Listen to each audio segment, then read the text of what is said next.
Hello students, Plus Two Accountancy വരുമ്പോൾ മിക്ക കുട്ടികളും ചോദിക്കുന്ന ഡൗട്ടാണ് സർ പാർട്ണർഷിപ്പ് അക്കൗണ്ട്സിലേക്ക് വരുന്ന സമയത്ത് നമുക്കൊരു ഹാർഡ്നെസ് ഫീൽ ചെയ്യുന്നുണ്ട്, എളുപ്പ വഴി എന്താണെന്നുള്ളത്.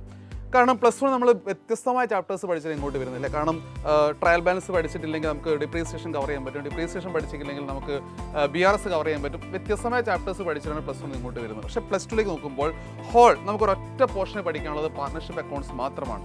എക്സാമിനേഷൻ്റെയും പഠിക്കേണ്ട സൗകര്യത്തിന് വേണ്ടിയിട്ട് മാത്രമേ നമ്മൾ ചാപ്റ്റേഴ്സ് നാലായി ഡിവൈഡ് ചെയ്തിട്ടുള്ളൂ. അത് basic concept, admission, retirement and dissolution. അപ്പോൾ മിക്ക കുട്ടികളും ഒരു പാർട്ണർഷിപ്പ് അക്കൗണ്ട്സിൻ്റെ ഒരു ഫസ്റ്റ് ചാപ്റ്റർ കഴിഞ്ഞ് അല്ലെങ്കിൽ ഫസ്റ്റ് ചാപ്റ്ററിൻ്റെ ലാസ്റ്റ് പോർഷൻ എത്തിക്കുമ്പോഴും അതിൻ്റെ ഒരു ഹാർഡ്നെസ് ഫീൽ ചെയ്ത് തുടങ്ങി. അപ്പം ഷോർട്ട് കട്ടുകളാണ് ചോദിച്ചുകൊണ്ടിരിക്കുന്നത് ലൈവിലൊക്കെ. അപ്പം വളരെ പ്രധാനമായി നമ്മൾ സ്റ്റഡി പാറ്റേണിൽ തീർച്ചയായും മാറ്റം വരുത്തണം. അത് തന്നെയാണ് എളുപ്പ വഴി എന്ന് പറയുന്നത്. രണ്ട് മൂന്ന് കാര്യങ്ങൾ ഒന്ന് പ്രധാനമായിട്ട് ശ്രദ്ധിക്കുക. ഒന്ന്, നമ്മുടെ സ്കൂളിലെ നോട്ട്സ്, അതായത് ടീച്ചർ തരുന്ന ടെക്സ്റ്റ് ബുക്ക് തരുന്ന നോട്ട്സ്, അതുപോലെ തന്നെ വർക്കുകൾ അത് കംപ്ലീറ്റ് ചെയ്യുന്നു. ആൻഡ് വെരി ഇമ്പോർട്ടൻറ്റ്, നമ്മൾ NCERT ഫോളോ ചെയ്യണം. അപ്പോൾ ഓരോ ചാപ്റ്റേഴ്സിൻ്റെയും NCERT പഠിക്കുകയല്ല നിങ്ങൾ ചെയ്യേണ്ടത്. NCERT ടെക്സ്റ്റ് ബുക്ക് നിങ്ങൾക്ക് വാങ്ങാൻ പറ്റുന്നില്ലെങ്കിൽ NCERT PDF അവൈലബിൾ ആണ്. അതിൽ നിങ്ങൾ ഏറ്റവും പ്രധാനമായിട്ട് ചെയ്യേണ്ടത്, ഇപ്പം for example first chapter basic concept കഴിഞ്ഞാൽ NCERT ടെക്സ്റ്റ് ബുക്കിലെ എക്സൈസ് പോർഷൻസ് ഡൗൺലോഡ് ചെയ്ത് അല്ലെങ്കിൽ ചാപ്റ്റർ ഡൗൺലോഡ് ചെയ്ത് എക്സൈസ് പോർഷൻസ് പ്രിൻ്റ് ഔട്ട് എടുത്ത് അതിലെ പ്രോബ്ലംസ് നിർബന്ധമായിട്ട് നിങ്ങൾ പ്രാക്ടീസ് ചെയ്യണം. എക്സാമിൻ്റെ പാറ്റേണൊക്കെ മാറി, എക്സാമിൻ്റെ ക്വസ്റ്റ്യൻ ലെവലൊക്കെ മാറി വരികയാണ്. ഒരു എക്സാമ്പിൾ പറയുകയാണ് പാസ്റ്റ് അഡ്ജസ്റ്റ്മെൻറ്റ് വരുന്ന ടോപ്പിക്.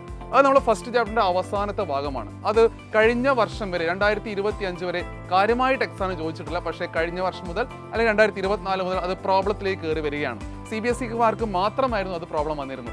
അപ്പോൾ ആ രീതിയിൽ നമ്മുടെ ഹാർഡ്നെസ് കൂടി വരുമ്പോൾ നമ്മൾ കുറച്ചുകൂടി അതിലധികം വർക്ക് ചെയ്യേണ്ട സാഹചര്യം തന്നെ വരുന്നുണ്ട്. അതുകൊണ്ട് NCERT ഫോളോ ചെയ്യുക. NCERTയുടെ എക്സൈസ് ക്വസ്റ്റ്യൻസ് മുഴുവൻ കുട്ടികളും ഓരോ ചാപ്റ്റർ വൈസ് പ്രാക്ടീസ് ചെയ്യുക. ആൻഡ് അനദർ തിങ്, നമുക്ക് 2 ചാപ്റ്റർ, അതായത് നമുക്ക് ഓരോ ചാപ്റ്റേഴ്സും വളരെ ലെങ്തിയാണ്. 4 ചാപ്റ്റേഴ്സ് മാത്രമേ നമുക്ക് 1 ഇയറിൽ പഠിക്കാനുള്ളൂ. ബാക്കി കമ്പ്യൂട്ടറൈസ്ഡ് അക്കൗണ്ടിങ് ആണ്.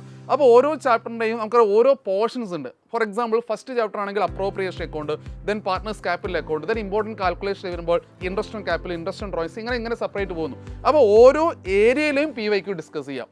അത് അപ്രോപ്രിയേഷൻ അക്കൗണ്ട് പഠിച്ചു കഴിഞ്ഞാൽ ഇമ്പോർട്ടൻ്റ് ആയിട്ടും ആ നോട്ടിൽ തന്നെ ആ അപ്രോപ്രിയേഷൻ അക്കൗണ്ട് PYQ മാത്രം ചെയ്ത് പഠിക്കാം. പാർട്ട്നേഴ്സ് ക്യാപിറ്റൽ അക്കൗണ്ട് PYQ മാത്രം നോക്കുക, ഇൻട്രസ്റ്റ് ഓൺ ക്യാപിറ്റൽ PYQ മാത്രം നോക്കുക. ഇങ്ങനെ ആ ചാപ്റ്ററിനെ മൊത്തം കവർ ചെയ്യാതെ, PYQ കവർ ചെയ്യാതെ, ചാപ്റ്ററിൻ്റെ അകത്തുള്ള ഇമ്പോർട്ടൻറ്റ് കാൽക്കുലേഷൻ വരുമ്പോൾ ആ കാൽക്കുലേഷൻ മാത്രം PYQ എടുത്ത് നോക്കുക. അപ്പോൾ ഇങ്ങനെയുള്ള പഠിക്കുന്ന രീതിയിൽ പ്ലസ് ടു തീർച്ചയായും പാർട്ണർഷിപ്പിൽ മാറ്റം വരുത്തണം. കാരണം അഡ്മിഷൻ എന്ന് പറയുന്ന രണ്ടാമത്തെ ചാപ്റ്ററിലേക്ക് നിങ്ങൾ വീണ്ടും ഡിനോമിനേറ്റർ ഒക്കെ സെയിം ആക്കിക്കൊണ്ടുള്ള അല്ലെങ്കിൽ LCM കണ്ടുള്ള കാൽക്കുലേഷൻ വരാൻ പോവുകയാണ്. ഫോർ എക്സാമ്പിൾ 1/3 + 2/3 നമ്മൾ കാൽക്കുലേറ്റ് ചെയ്യേണ്ടി വരും. അത്തരത്തിലുള്ള കാൽക്കുലേഷൻ സെക്കൻഡ് ചാപ്റ്ററിലേക്ക് കൂടി വരുന്നുണ്ട്.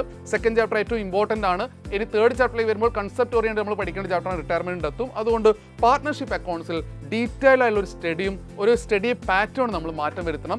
പ്ലസ് വൺ പോലെയല്ല പ്ലസ് ടു. അതുകൊണ്ട് എളുപ്പ വഴി എന്ന് പറയുന്നത് കൂടുതൽ ക്വസ്റ്റ്യൻസ് പ്രാക്ടീസ് ചെയ്യുകയും NCERT ഫോളോ ചെയ്യുകയും PYQ തന്നെ ഇപ്പോൾ തന്നെ ഫോളോ ചെയ്യുകയും ചെയ്യുകയാണെങ്കിൽ ഈസി ആയിട്ട് പാർട്ണർഷിപ്പ് കവർ ചെയ്യാൻ സാധിക്കും.